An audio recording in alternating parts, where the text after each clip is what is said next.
promise you that we are going to have a lot of questions on the border and immigration. But in the meantime, we do want to talk about the economy and jobs, and especially want to talk about this strike for just a moment more. Mr. Ramaswamy, you've said you really empathize with the strikers.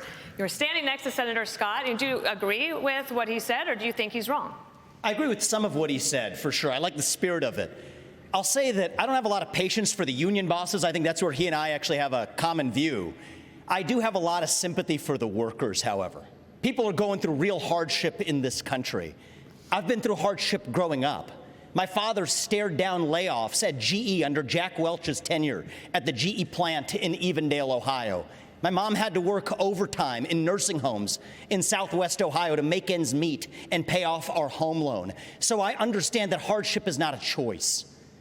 But victimhood is a choice, and we choose to be victorious in the United States of America. You know what, if I was giving advice to those workers, I would say go picket in front of the White House in Washington, D.C. That's really where the protest needs to be. Disastrous economic policies that have driven up prices, that have driven up interest rates and mortgage rates, at the same time wages remaining stagnant. What we need is to deliver economic growth in this country, unlock American energy, drill, frack, burn coal, embrace nuclear energy, put people back to work by no longer paying them more money to stay at home, stabilize the U.S. dollar itself, and rescind a majority of those unconstitutional federal regulations that are hampering our economy.